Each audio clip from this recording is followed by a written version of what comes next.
ನಾನು ಅವರಿಗೆ ಹೇಳುವುದಿಷ್ಟೇ, ನೋಡಿ ಇನ್ನು ಬರುವ ವರ್ಷ ನಮ್ಮ ಗ್ಯಾರಂಟಿಗಳು ಈಗ 2,000 ರೂಪಾಯಿ ಇದ್ದದ್ದು 4,000 ಆಗ್ಬೋದು, 5,000 ಆಗ್ಬೋದು. ಮತ್ತು ಈಗ ಅವರಿಗೆ 60 ಸೀಟ್ ಇದ್ದದ್ದು ಬರುವ ಸಲ 30 ಸೀಟ್ ಆಗ್ತದೆ. ಅದನ್ನು ದಯಮಾಡಿ ನೀವು ಸುಳ್ಳು ಹೇಳಿ ರಾಜಕೀಯವನ್ನು ಮಾಡಲಿಕ್ಕೆ ಬರಬೇಡಿ. 3 ವರ್ಷ ಅವಕಾಶ ಇದೆ. ನಾವು ಒಳ್ಳೆಯ ನಮ್ಮ ಪುತ್ತೂರು ಮತ್ತು ನಮ್ಮ ಕರ್ನಾಟಕವನ್ನು ಅಭಿವೃದ್ಧಿ ಮಾಡುವ ಕೆಲಸವನ್ನು ಮಾಡ್ತೀವಿ. ಸಾಕಾರ ಮಾಡಿ. ನೀವೊಂದು 25 ವರ್ಷ ಮನೆಯಲ್ಲಿ ಕೂತ್ಕೊಂಡು ರೆಸ್ಟ್ ಮಾಡಿ ಅಂತ ನಾನು ಅವ್ರಿಗೆ ಹೇಳುವಂಥದ್ದು, ಬೇರೆ ಏನು ಹೇಳೋದಿಲ್ಲ. ನೋಡಿಕೊಂಡು ಏಜ್ ಎಲ್ಲ ಆಗಿದ್ದರೆ ಕೃಷಿ ಅದು ಇದು ಮಾಡಿಕೊಂಡು ಕುಟುಂಬ ಜೊತೆ ಇರಿ. ನಾವೊಂದು 20-25 ವರ್ಷ ಇಲ್ಲಿ ಆಡಳಿತ ಮಾಡ್ತೇವೆ. ಆಮೇಲೆ ನೋಡು ಹೇಗೆ ಆಗ್ತದೆ ಅಂತ, ಅಲ್ಲ ಜೆ ಪಿ ಎಲ್, ಮತ್ತೆ ನೋಡು ಹೇಗೆಲ್ಲ ಆಗ್ತದೆ ಅಂತ. ಅದಕ್ಕೆ ಈ ಸುಳ್ಳಿನ ಉತ್ತರಗಳು ನೀವು ದಯಮಾಡಿ ಕೊಡಬೇಡಿ. ನಿಮ್ಮವರ ಕೆಲಸವನ್ನು ನಾವು ಮಾಡಿಕೊಡ್ತೇವೆ.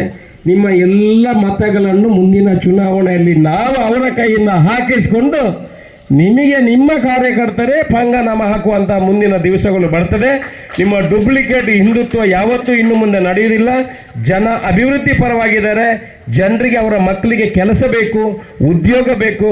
ಅವರವರ ಮಕ್ಕಳು ಅವರವರ ತಂದೆ ತಾಯಿಯನ್ನು ನೋಡುವಂಥ ಕೆಲಸಗಳು ಆಗಬೇಕೇ ಹೊರತು ಅಲ್ಲಿ ಗಲಾಟೆ ಮಾಡಿ ಸ್ಟೇಷನ್ನಿನಲ್ಲಿ ಜೈಲಿ ಅಂತ ಕೂರುವಂಥ ಕೆಲಸಗಳು ನಮಗೆ ಬೇಡ ಅನ್ನೋ ಎಲ್ಲರ ಮನೋಭಾವನೆಗಳು ಬದಲಾಗಿದೆ.